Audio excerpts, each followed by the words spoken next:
एक साल के अंदर जवाब मांगने, एक साल के अंदर दुरुस्त कर दिया, जवाब मांगने, साल भर के अंदर। तीसरे मेहमान को मौका नहीं मिल पाता, ऐसे टॉस होता रहेगा।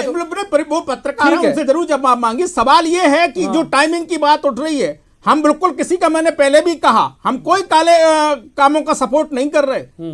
सवाल ये है जो हुआ, ये सब ये जो दिख रहा है स्क्रीन पे, ये क्या है?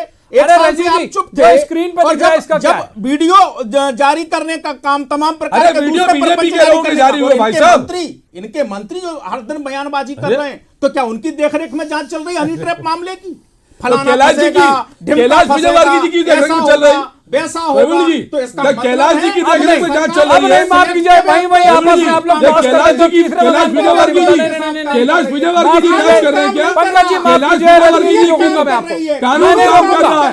अरे कानून दूसरा सजा बात की है, नहीं नहीं, गलत कानून बात है, काम कर रहा है, गलत बात है, बदनीयत करी है। माफ कीजिए, ऐसे में उजागर की है। अरे मसला पत्रकारिता से जुड़ा है साहब, आज तो इग्नोर अरे मत करिए, होने की माफियागिरी हो रही प्रवीण जी, काहे की पत्रकारिता? मनीष दीक्षित जी को शामिल करेंगे।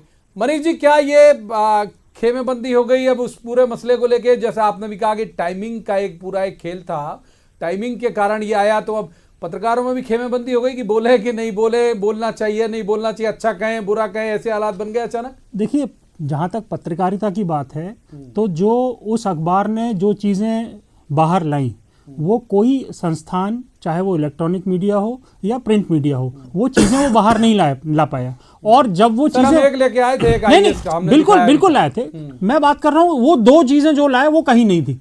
हाँ, वो दो है ना, वो दो चीजें कहीं नहीं थी। और वो दो चीजों में जो बातें निकल के आई, उस बातों से जो सत्ता और बाकी सारी चीजें हैं, सब लोग को लगा कि ऐसा नहीं कि अगला वार हम पे होगा। और जैसा पंकज ने बोला कि इसमें सबसे बड़ी बात यह है कि ऐसे अखबार के पास जिसका शायद इंदौर के बाहर या आजकल क्योंकि अब व्हाट्सएप का ज़माना है, सोशल मीडिया का है, तो अब उस अखबार का नाम देश भर में जाना जा रहा है। मगर इस घटना के पहले कोई उसका नाम भी नहीं जानता था। हो सकता है इंदौर के बाहर की बात कर रहा हूं मैं, तो उसके पास ये चीज़ें पहुंची कैसे?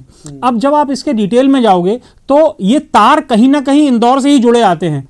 आप देखिए, चैनल पे हूं, चलो बोल देता हूं, जो लोग इस आप तो बोलिए, नहीं आज तो आपके बोलने का दिन है। अब देखिए क्या है, आजादी है। नहीं बिल्कुल है, बिल्कुल है आजादी।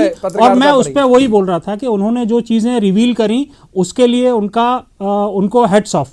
मगर उनके साथ जो ये चीजें हो रही थी, जो मैंने पहले ही बोला कि पत्रकार एक्चुअली क्या हो, आजकल पत्रकारिता क्या हो गई है, एक आपको शील्ड प्रोवाइड करती है, उसके आड़ में आप देखिए हर काम चल जाते हैं, बहुत सारे काम चलते हैं। अगर आपको इसको रोकना है, अगर सरकार वाकई चाहती है कि पत्रकार निर्भीक होकर पत्रकारिता करें और वो किसी प्रेशर में ना आए, किसी भी पार्टी की सरकार हो, कहीं पर भी सरकार हो, तो एक इनको ये बिल्कुल एक नियम कानून आजकल बहुत बदले जा रहे हैं प्रवीण भाई, तो एक ये भी हो जाए कि भाई जो पत्रकारिता के उसमें है वो केवल ये चीज ही करेंगे। ऐसा नहीं कि साहब वो उसके साथ तेल भी बेच रहे हैं और रेत भी निकाल रहे हैं और बार भी खोल रहे हैं और ये भी कर रहे हैं। तो ये अगर रिस्ट्रिक्शन होगा तो जाहिर है इस पे थोड़ा बहुत मुझे लगता है कि लगाम लगेगा। रजनीश अग्रवाल जी का रुख कर लेते हैं। रजनीश जी,